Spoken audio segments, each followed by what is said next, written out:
Hello, brothers and sisters, and welcome to day 208 of the Chronological Read Through the Bible. Today's reading picks up in Isaiah chapter 58 and goes through to chapter 63, verse 14. Now, I want to really focus today on chapter 60, and I'll just say I could really do each chapter as a part of today's commentary. It's hard to pick them as far as which one. But today's, really we start out with this picture of Israel being restored.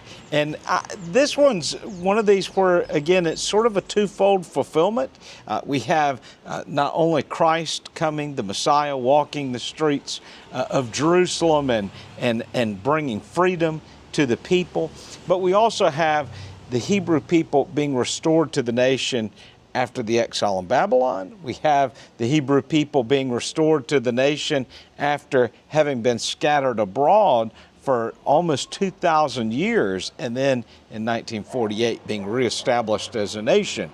But ultimately, this is speaking of the millennial reign and Christ's kingdom coming to its fulfillment here on earth. And again, as I say, and I'm only adding this for those who might be just watching this video and to miss some of the previous ones, the millennial reign is one of these issues that commentators are across the board on. They have many different opinions on what that will look like and just what it means. So I won't dive deep into picking it apart other than to say this is what it's going to look like at that time. You know, as you read through this passage in Isaiah 60, you might almost say, well, this seems too good to be true as far as the promises, the fulfillment which is said there. And if it was man's promises, I would say yes, it's too good to be true, because if it sounds that way, it most likely is not. But these are the promises of God, and the promises of God are always fulfilled. The Lord fulfills His promises, and we need to hold on to those. We need to hold on to them expecting and waiting to see how God fulfills His promises to His people. And this is the thing, the Lord is not going to disappoint. The Lord's never going to let us down. And many times when somebody feels like, well, God's just not answering my prayers, I tell you, it's really possibly the greatest blessing of all when He doesn't answer certain prayers of ours. And also when He waits, we need to realize that there's a reason why God's waiting. He's either giving us an opportunity to calibrate our lives to His Word, to His mind, or the Lord's waiting for us to be able to be a bright and shining witness to those around us as far as how we moved through that promise or through that prayer and waiting for it to be answered. So I just want to start out with the first few verses here. Arise and shine, for your light has come, and the glory of the Lord has risen upon you. For behold, darkness will cover the earth, and deep darkness the peoples. But the Lord will rise upon you, and His glory will appear upon you. Nations will come to your light, and kings to the brightness of your rising. On our own, we don't have light. The light that does come out of us is the light of Christ working through our lives. And again, this is where when we as a people fall into sin, when we stray away from the Lord and His Word, the reflective light of Christ in us diminishes. Christ's light doesn't diminish, but we become dirty, and we become a people then that cannot easily reflect the brightness of Christ. So all the more reason why we need to stay pure, which we're told over and over again, whether it's through the words of Christ or the writings of Paul, that we need to be a people who are fully, wholeheartedly dedicated to the Lord. And again, we need to be in His Word. We need to be in prayer. Nations will come to your light. In the end of times, these people, they're going to see how pure, how bright the light of God is. It's going to draw them to the Lord. It's going to bring them to his feet. And listen to some of the things that these nations do. First off, it says in verse 4, lift up your eyes around about and see. They all gather together. They come to you. Your sons will come from afar, and your daughters will be carried in their arms. Then you will see and be radiant, and your heart will be thrilled and rejoice, because the abundance of the sea will be turned to you.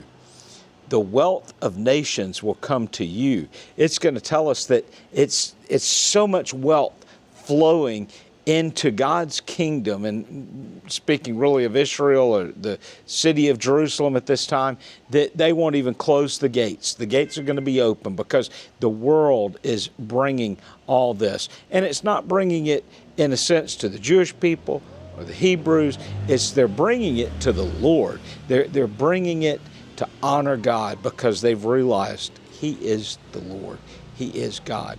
I kind of think of how in the time of David and more so Solomon, how the nations paid homage to Solomon because they had seen the works of God. They had seen what the Lord did, and really primarily seeing what the Lord had done through David at first, but then they saw the wisdom of Solomon. And yet Solomon, in all of his wisdom, did not really have the heart that his father had, or as you've recently heard me speak of, King Hezekiah. He didn't have the godly stature of King Hezekiah.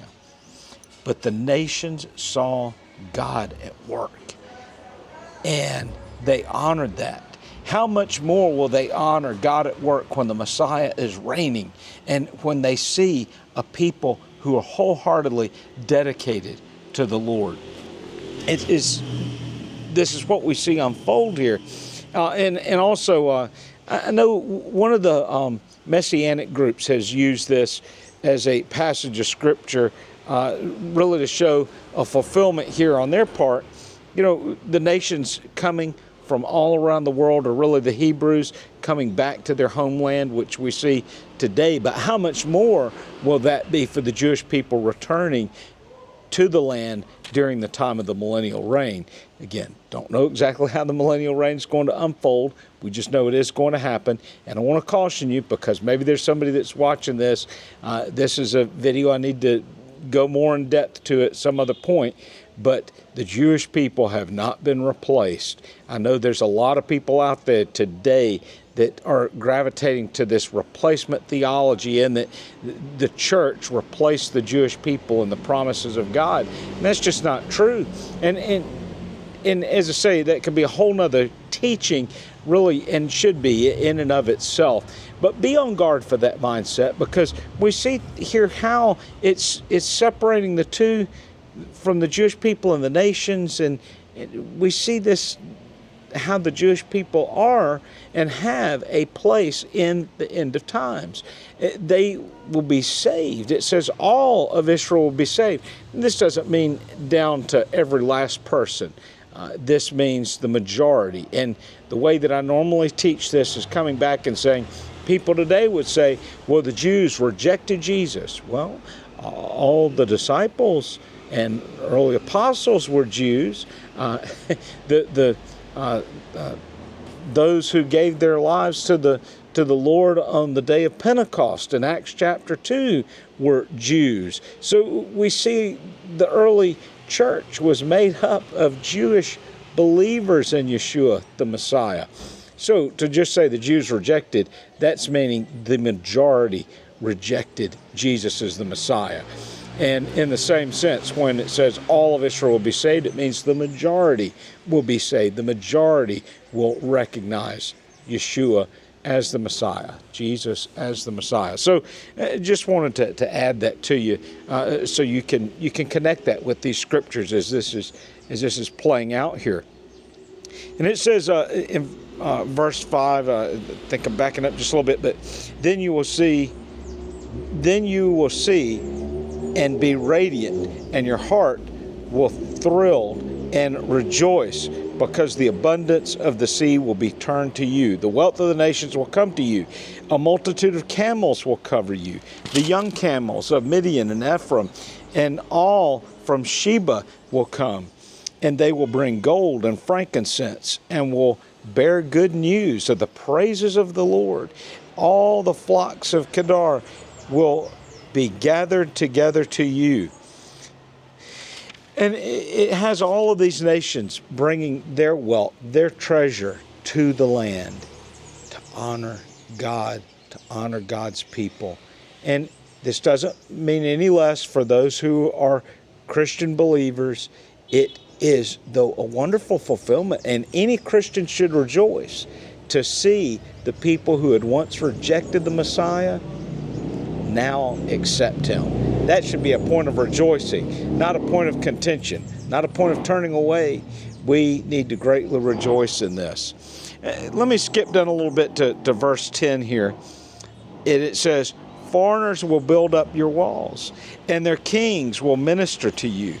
For in my wrath I struck you, and in my favor I have had compassion on you. Your gates will be opened continually. There, as I said, their gates are open because of all the wealth that's coming in, and because there's no need for the gates to be closed. They're there symbolically, though. There's no need for them to be closed at this point because the Messiah reigns. So your gates will be open continually. They will not be closed day or night, so that men may bring to you the wealth of the nations with their kings led in procession. For the nation and the kingdom which will not serve you will perish, and the nations will be utterly ruined. The glory of Lebanon will come to you, the juniper, the box tree, the cypress together to beautify the place of my sanctuary.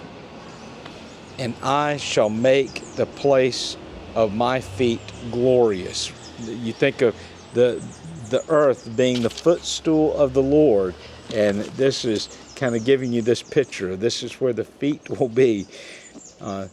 The son of those who afflicted you will come bowing to you, and all those who despise you will bow themselves at the sole of your feet, and they will call you city of the Lord, the Zion of the Holy One of Israel.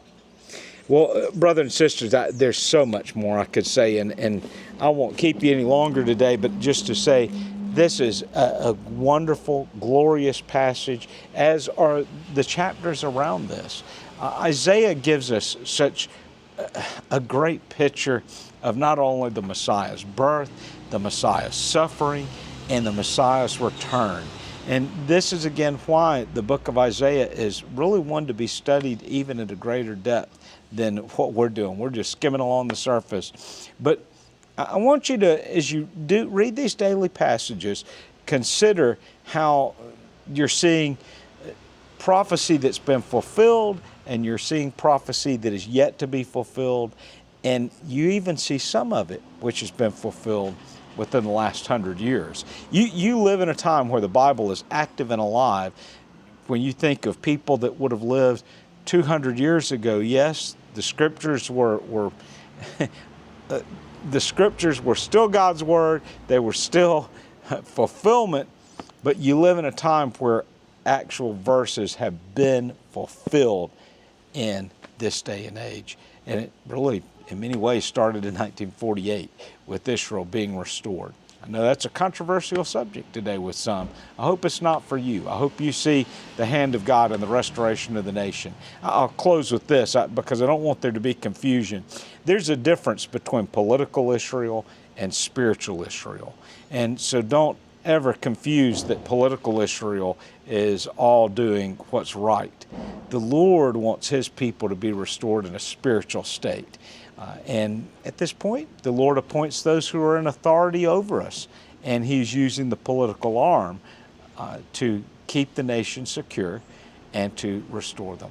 Well, brothers and sisters, I do hope that your day's going well. Until tomorrow, God bless.